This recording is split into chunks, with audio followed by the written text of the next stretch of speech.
Hello and welcome to the virtual edition of our year-round screening series, Film Independent Presents, and to this Q&A for the Starz documentary series, Seduced, Inside the NXIVM Cult. I'm Jen Wilson, Senior Programmer for Film Independent. Before we get started, I have to give some praise to our supporters, thanks to our incredible lead sponsor, the Hollywood Foreign Press Association, and our screening partners, Vision Media. For those of you watching live, please feel free to take advantage of the question box at the bottom of the screen and submit some questions for me to ask our guests towards the end of the Q&A today. And now, please welcome today's guests from the Starz documentary Seduced, Inside the NXIVM Cult, co-showrunner and lead editor Inbal B. Lessner, co-showrunner and director Cecilia Peck, and executive producer and featured subject India Oxenberg. Thank you so much for being here with us today. Thank you for having us. So Film Independent is a member organization, and we have a lot of filmmaker members. And so for them, I like to start off with the question, just asking about everyone's filmmaker origin story. How did you get into, how did you start your filmmaking career? Cecilia, do you want to start? Sure. I was working as an actress in New York on and off Broadway, and I did films and television early in my career, but I always wanted to make films, and I always had a little video camera from the first ones that came out, shooting things and asking friends to edit and put things together. And then I had an opportunity to work for Barbara Koppel as an assistant on a film she was shooting in Europe. She actually needed a French-speaking translator, so I was able to do that. And then I went to work for her at Cabin Creek Films and gradually just learned filmmaking. I mean, she gave everybody who worked for her incredible opportunities, not only to learn research and development, but also production, to go out into the field on shoots and all the way through post and editing. So she's my mentor and my beloved friend, and gave me a chance at becoming a filmmaker, and we collaborated on a number of films. Barbara Koppel, that's a really good documentary filmmaking mentor to have. She's a legend. For you, Inbal, what was your filmmaker origin story? Thank you for pronouncing my name so perfectly. I was born and raised in Israel and sort of fell into a filmmaking program in high school. That was my first entree into the world. And my most influential teacher was an amazing documentary editor. And that's how I fell in love with editing. I did that for the Israeli army during my service, and then went to NYU Film School and studied with incredible documentary legends like Sam Pollard and George Stoney and Judith Helfand. And I did an internship at Cabin Creek Films, which is a little overlap that I have with Cecilia. And my first professional credit was in the United States was on American Standoff that she was producing. And then I moved to LA and started my career mostly as an editor, but I dabble in writing, producing, directing sometimes, until I met Cecilia and we did Brave Miss World together, which was released in 2014. That was sort of our beginning. For you, India, I know you're exec producer on this show. Is this your first producing credit? It is actually my first producing credit. And I feel like my origin story is not as clear cut as my other two friends here. But for me, I grew up in Los Angeles, California. My parents are actors. I thought that my mom lived in a trailer because I was always on set with her from the time that I was little, stealing things from craft service and whatnot. And so for me, I always felt like the set or being involved in film was like an extension of family. And that has kind of stuck with me through the years. And I stepped away from production for a while, clearly, as we see in the documentary, but I came back to it and it has totally reinvigorated me and really connected deeply with me of what matters and the types of films that I would like to produce in the future and the types of projects that I would like to continue to work on with Cecilia and Inbal. So I feel really lucky and inspired to get to work with them and to have this project be the launching of that. Well, thank you so much for sharing all that. I know that our members love to hear stories about how people started out in the industry to get inspiration for their own careers. Let's talk NXIVM. Can I jump in with one tiny follow-up just to maybe Yes. get this out in the open, that it was very important for us for India to be an EP on Seduced. We really wanted her to be involved and to give her agency in the telling of this story. And she also provided a lot of materials and evidence and background to the film we that we couldn't have made it without. So that's just, something we never questioned. We very much wanted that. Thank you. Yeah, I noticed that, a lot of your interview style in this was to actually have India in sort of a conversation situation with who you were talking to, rather than someone behind the camera interviewing a person, which I thought was great. So my first exposure to the NXIVM story was on the CBC podcast that Sarah Edmondson did, called Uncover, in 2018. I'm wondering, for you, Cecilia and Inbal, what was your first exposure to the NXIVM story? Do you want me to start? I mean, Yes. it started, well, Inbal and I had a colleague who we had worked with who was in NXIVM, who was trying to recruit me into NXIVM in 2013 and 14. And then when she left, she called me and said, "I'm really sorry. I was in a cult and I didn't know it was a cult and I was being forced to recruit you." So that's how we found out about it. And she didn't end up being in this project, but she introduced us to Deborah and Naomi, who we began filming with, two other former members, and then Kelly and Tabby and Ashley came on board. So we were up and running, learning about NXIVM through those women, and had already, gotten our green light from Starz when India joined us. So for us, it was a different beginning of the project than India's. But I think India was able to see that we were a women-driven production, women in all key positions, telling stories about the women. So, before India, we hadn't met anyone who was in as deeply or for as prolonged a period, or who was a member of DOS, the Slave Master Society.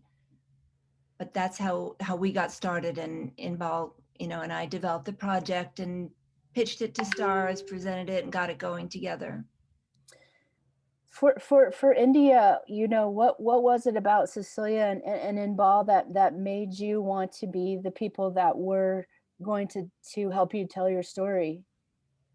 There were so many things about Cecilia and Inbal that were the reasons why I actually decided to share my story, really, because for a long time I did not want to talk to anybody. I wanted to just run away and avoid NXIVM entirely. And when I spoke to Cecilia and Inbal, they shared a vision of really focusing on coercion and the complexities of that, as well as healing. And that really spoke to me, because that's exactly where I was in my own process of trying to heal and understand what was going on. But I had only just begun. And so when they gave me that opportunity to join them and to also executive produce with them, I thought there couldn't be a better match, because one, they had experience in this field in very, very sensitive female-oriented topics such as Brave Miss World. And there was a trust there that they were going to be able to take my story and hold it with the care that I know that stories like this deserve. And so they did that for me, and they offered me that. And they also had the support of Starz and the network, and that was huge. When I'm wondering, when you're making a documentary that's about this type of subject matter and people who've suffered from abuse, is there a certain way, do you a special interview conditions, or do you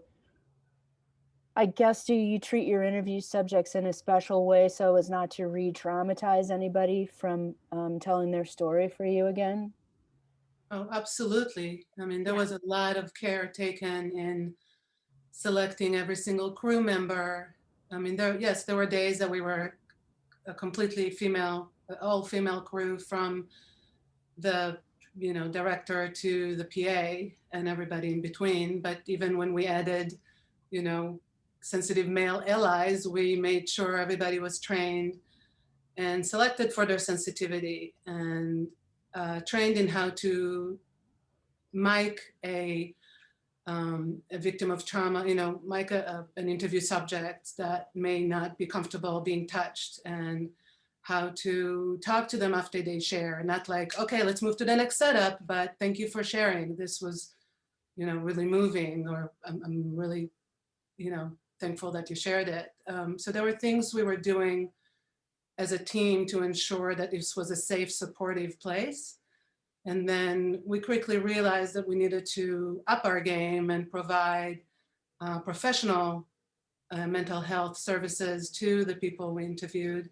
So I think at that point, Starz, the network, were not really understanding of what the complexities of that. And we sort of operated like an indie the entire time. Like, we just did what we felt needed to be done, whether they, agreed or supported or not. So we set up our own mental health fund through FACT, Families Against Cult Teachings.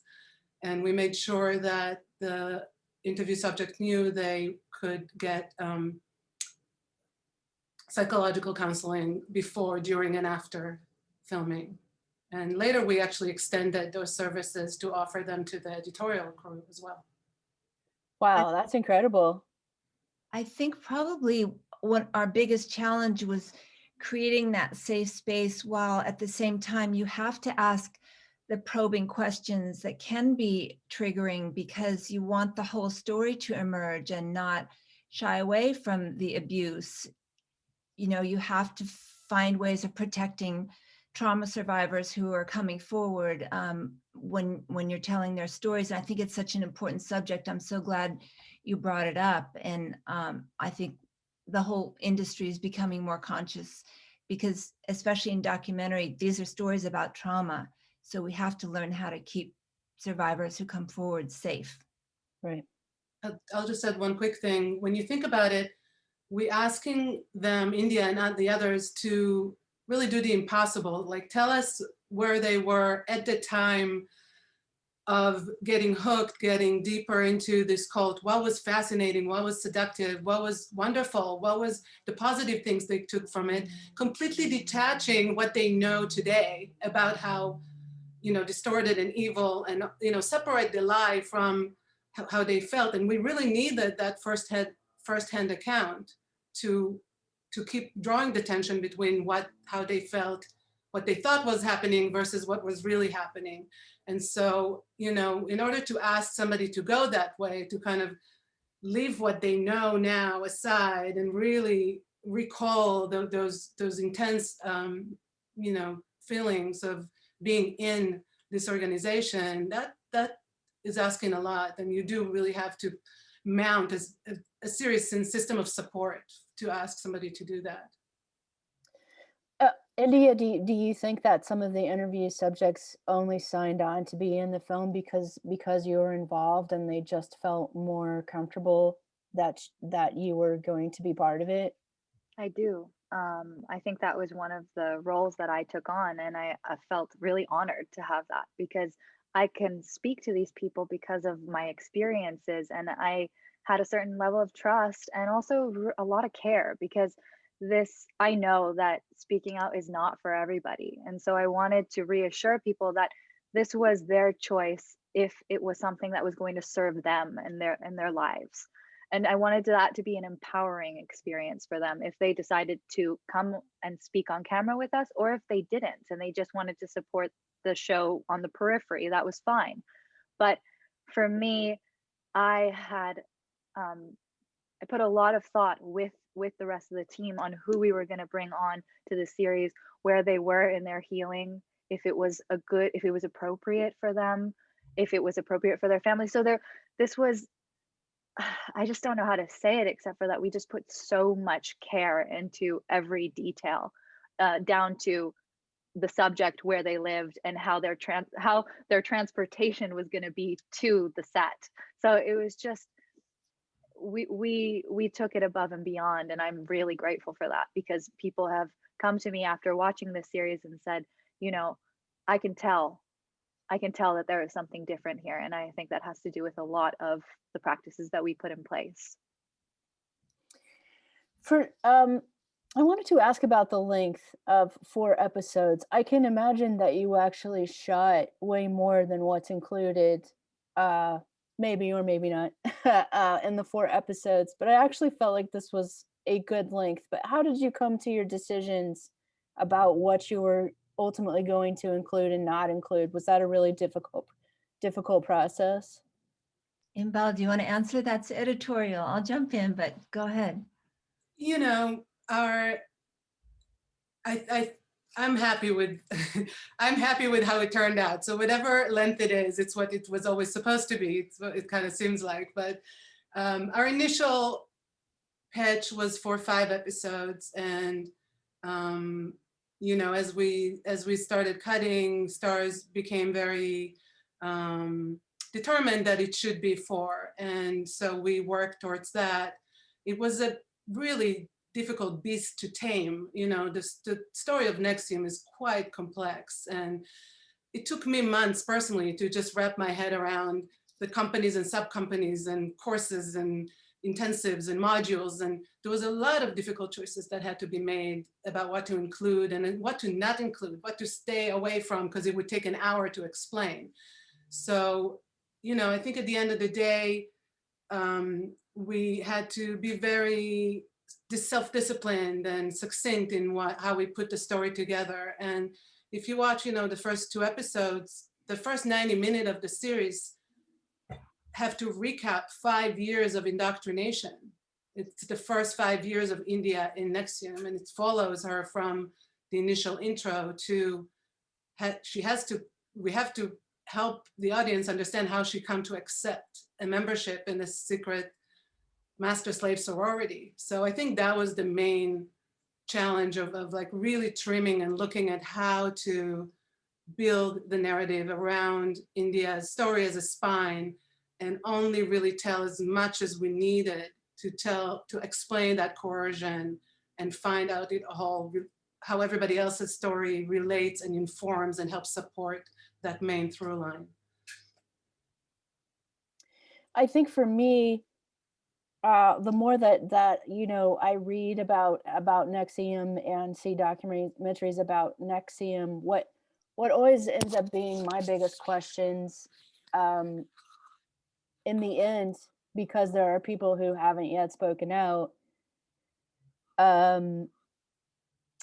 but they're spoken about and written about, but you never get firsthand accounts of, say, like what's going on with Nancy and Lauren Salzman, Allison Mack, anybody else who hasn't spoken, and I assume because they're still in the midst of being sentenced. Correct. But India, do you, I guess with Keith's inner circle, there's this question in my mind of culpability, and the impression that I have of, especially with Nancy Salzman as one of the co-architects of NXIVM, Mm-hmm. her knowledge of what Keith ultimately wanted to accomplish, you know, did she know the whole time that for him this was all leading to DOS? How many people knew that this was all leading to DOS? Do you have any thoughts about that? Yeah, I have many, and I've thought about this quite a bit since I've left. And I guess we can only just speculate, because I don't have any communication with those people anymore. But the truth is, they knew a lot about Keith and his past and what he was going for and what he was capable of and his ambitions. And they protected that, like a lot of other predatory setups. Like, look at the Harvey Weinsteins, the Jeffrey Epsteins. There's a lot of similarities in the structure that's created to protect the predator. And in this case, that's Keith. So I do believe that they were aware of a lot more than they let on. I also know that information was fractured throughout the cult. So maybe one group would know one thing about Keith's behavior, where the other would be told a totally different story spun to promote him as a monk, and then keep that propaganda going within the cult. So it's hard to say exactly what or who knew what, because information was scattered like the mob. And so I like to think that they knew a lot more because of how they've behaved after the fact. I mean, one of the most disturbing things, and that we kept seeing in footage of different classes and courses and different times in the curriculum, and that we made sure to raise in Seduced, is that both Keith and Nancy were trying to teach that society sets the parameters for the age of consent, and that if people are grown up at age 12, then it's okay to have sex with an adult. So, and people, India, I'm not sure if you were ever in a gymnast class or a workshop where Nancy taught that, but other people who were in Seduced told us that she was also teaching that kind of curriculum. So, you know, once you know that, you realize that the organization isn't about what they say it's about. It's about trying to normalize, you know, in one respect, sex between children and adults. And, you know, Keith belongs behind bars. I don't know how he made Nancy or Allison or other people in that inner circle so complicit with the way he was able to manipulate NXIVM and the leadership. You know, when you talk about the inner circle or leadership, that's not somewhere where India spent her time, right? India, I mean, correct. No, and I think that's what we wanted to take the focus off and really profile survivors and the story of coercive control and how that works. And I have so much respect for the way that Cecilia Inbal took the time to really show the grooming process, because I knew one of the hesitancies that I had in sharing my story is I don't want to put something out there that people just look at it and go, how could this girl have done that? Like, this is ridiculous.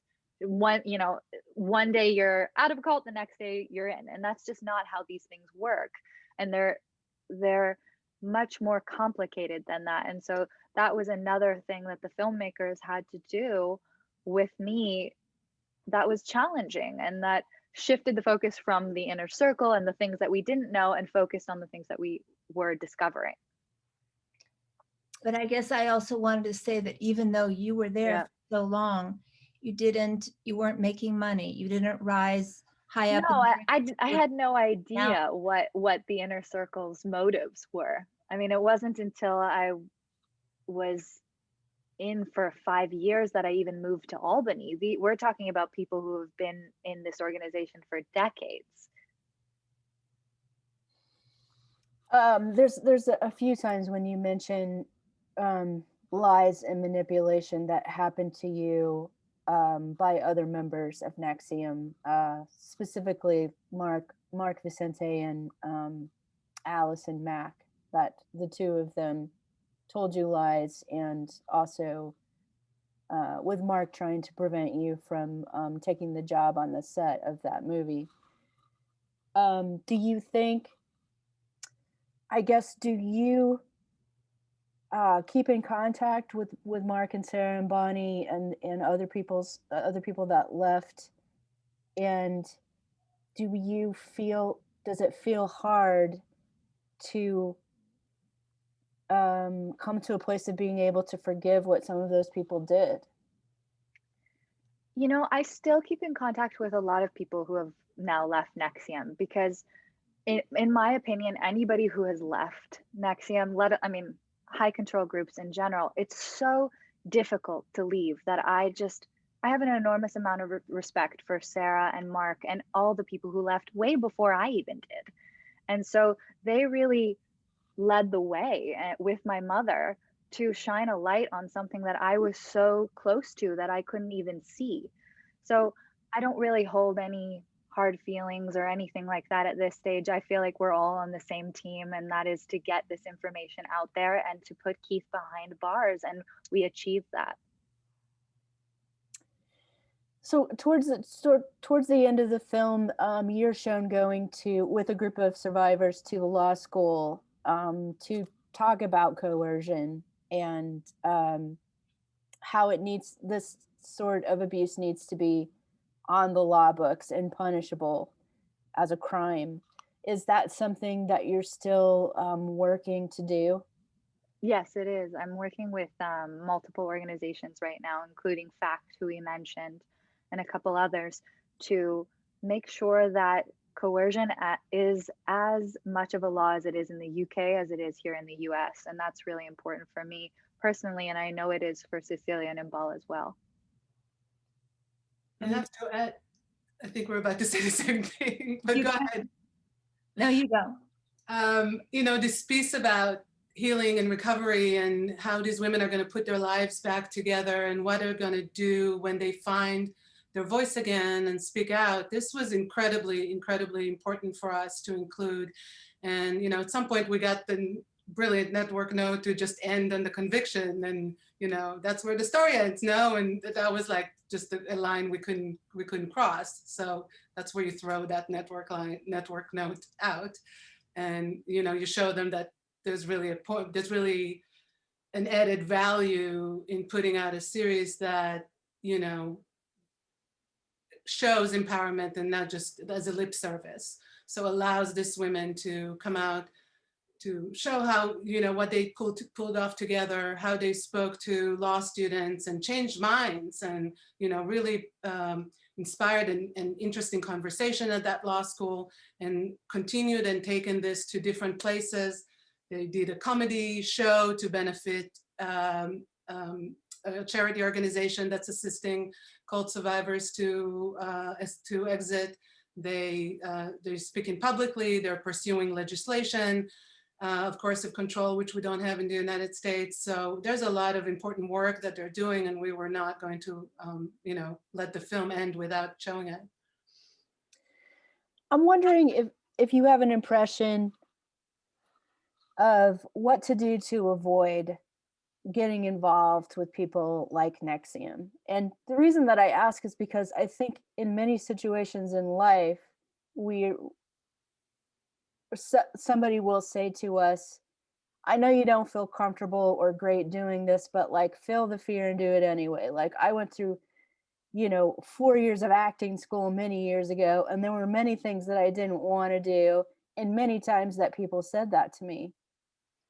Feel the fear and do it anyway. What do you think is the difference between being in that situation and being in NXIVM, where you're conditioned to not question anything anymore? You know, Well, I want India to talk about yeah. the flags, but can I just say for a second how important it was for us to break down coercion and how NXIVM used their whole curriculum to manipulate people and how they made it so invisible. I mean, India, you believe that what you were being asked to do was positive. You didn't recognize the abuse at the time. So we really wanted to address that and break down how NXIVM specifically used threats, used fear, used oppression to kind of guilt, both critical thinking. And your question, Jen, was more about what would you do? What would you tell somebody who is in a cult or is going to get into one? I guess what would be the signs that you would say, are there hallmark signs to watch out for if say you wanted to join, if I wanted to join some kind of a self-help group or something that was like executive success programs? What would I would say? I would say there's a lot of signs that I wish that I would have known beforehand that I didn't. And many of them that you probably won't see initially until you know. So that's why I think more information about high control groups, about coercive control, about abuse dynamics is important, because once you identify it, it's like, it's right there. It's just so clear. But if you don't know, it's very easy to ignore your intuition and just override it and then carry on with the group, because groupthink is a very powerful and strong thing. And so for me, I would say ask a lot of questions. If you feel like you don't have the choice to say no, that is an immediate red flag to recognize. And Okay. when you're being pressured to sign up for the next course, when you feel there are a lot of people trying to get you to commit deeper, what about love Right. bombing? Right, or they, yeah, love, there's love bombing where that's over flattery in layman terms, or there's also people telling you that they know more about you is also a red flag. And that was something that I was very vulnerable to at 19 years old. And I don't think it really has much to do about age, but really about where you're at in your life and what vulnerabilities you might be susceptible to personally. So you should probably look a little bit inside too. Like, what is it that I'm going to this group for? What do I feel like I'm missing that I need to fill? And those were questions that I just hadn't asked myself. I mean, we've heard about how these groups deliberately swing people back and forth between the love bombing or the praise and criticism, and that it's even timed so that you get 2 hours of praise and one, and that's a method of destabilizing you to the point where it can even provoke, a psychotic break or bipolar disorder. And usually the workshops end on the high, and that's when you get hit with the demand to sign up for the next course. Okay, let's take some questions from our members.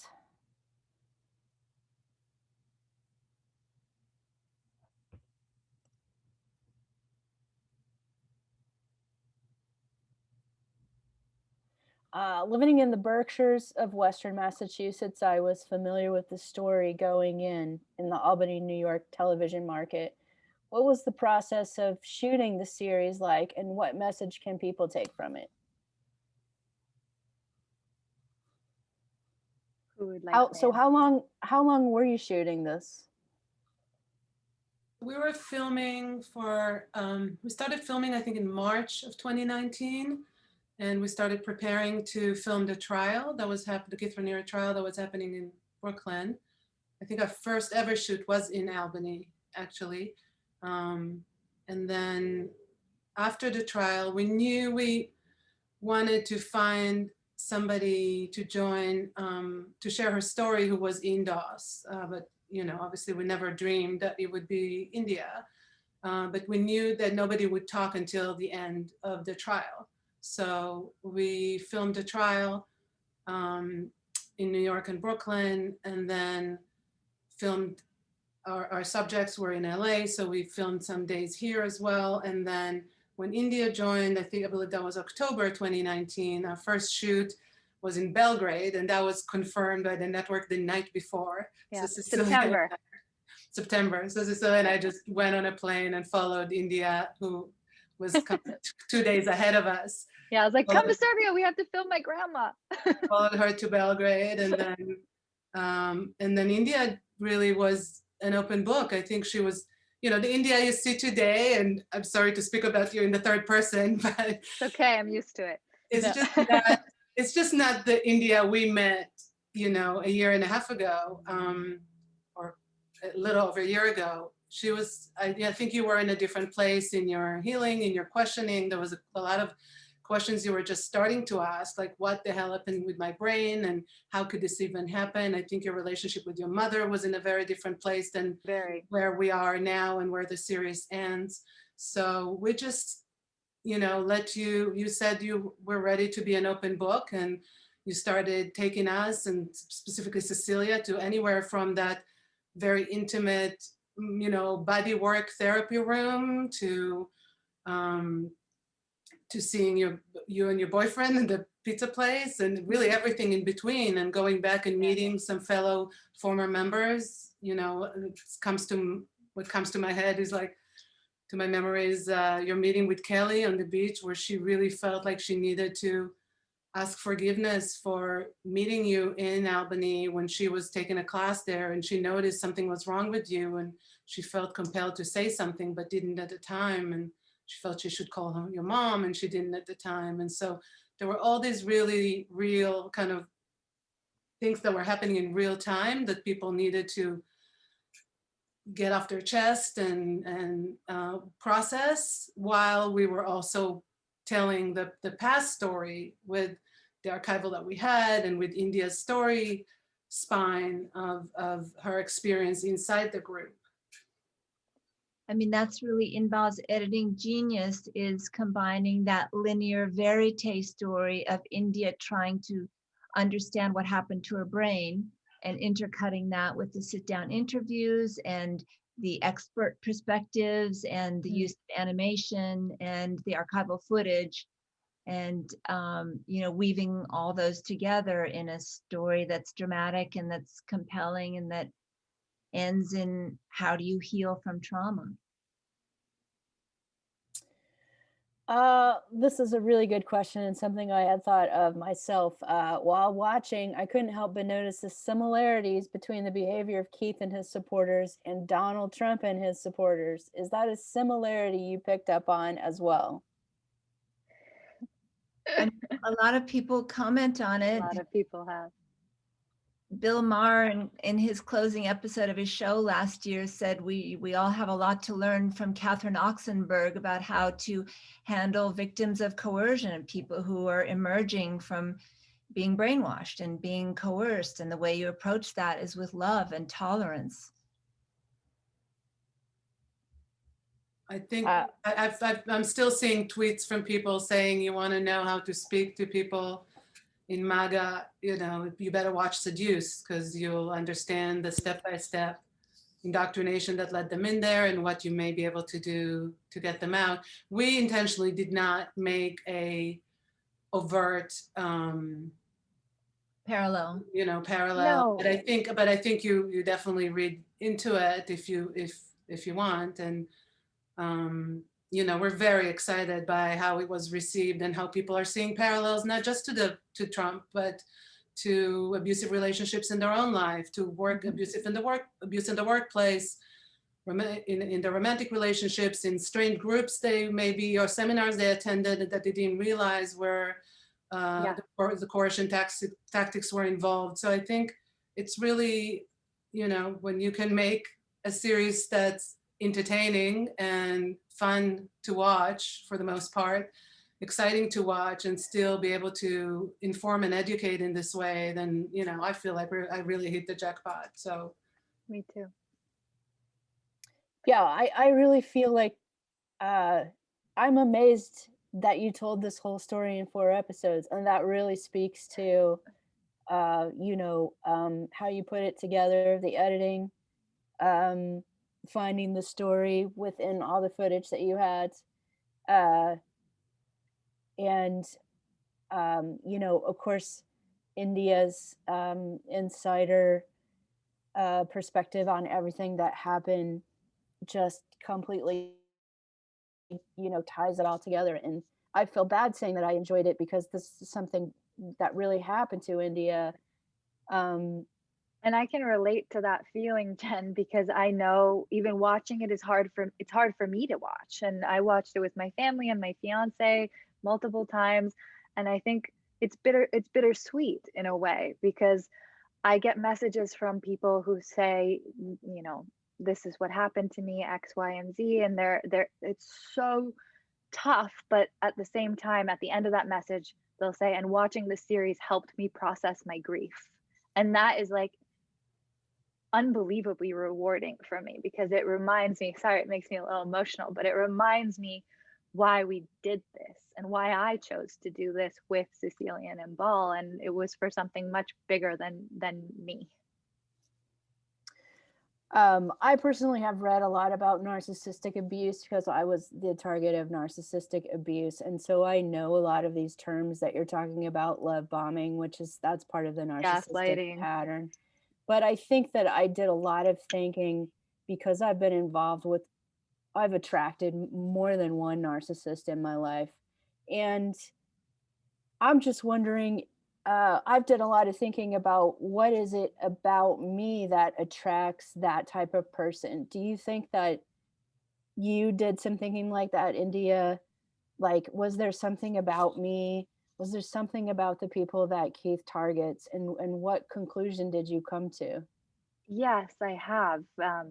I think that's a really good thing to think about, and it can help be preventative in the future. So I've done a lot, and I continue to look at that subject. I think for me, I was definitely susceptible to manipulation because I was so open and I wanted that structure and I wanted to be guided towards something. I was 19 when I went into NXIVM, so there was that susceptibility, but I also like to think that nobody is really especially susceptible, if that makes sense. I think that these people actually target and go after and prey upon people rather than saying, "Oh, I'm a person that's easily manipulated." Like I don't think that that's true. I don't think that anyone is specially broken.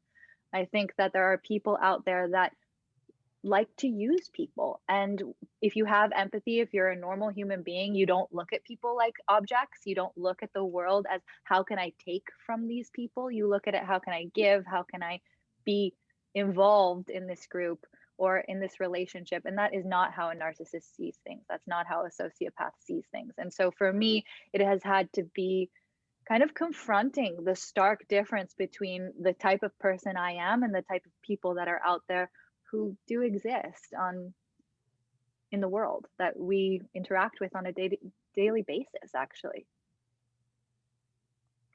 Well, I want to thank the three of you so much for being here with us today. And thank you so much for all the work you put into this project. I think that you said it very correctly. It's something that's really enjoyable to watch, but it's something also that we all need to hear and see and learn more about. And I think your series addresses a very complicated subject very well. Explained a lot of things to me that I didn't think could be explained, and I was, surprised and overwhelmed with joy when Keith was sentenced, because I wasn't sure they would ever be able to build a case against him. It's very difficult to build a case against somebody for this type of abuse. Yes, it is. And thank you so much. Does anybody have any parting comments that they wanted to add? I mean, I think it just takes a really dedicated, passionate team to make a show like this. And we were lucky to have two female executives at Starz, Karen Bailey and Alice Dickens Coblin, and our tireless, incredible co-producer, Morgan Poferl, and Arlene Nelson, our incredible DP, and just this amazing team that, everybody went above and beyond. And all the other survivors of NXIVM, the former members besides India, who were so brave to come forward and tell their stories. Tabby, Ashley, Kelly, Naomi, all of them brought so much too, and made you understand that India wasn't alone in this. There were a lot of very intelligent, educated, professional, smart people who, were targeted and manipulated and, victims of NXIVM.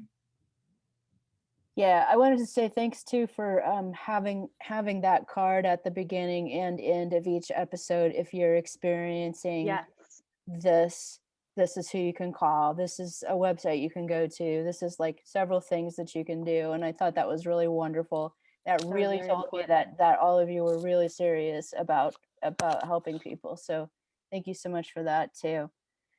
Well, thanks so much, everybody, and for joining us today, and take care. Thank you, Jen. Thank you for sharing your personal connection with the project.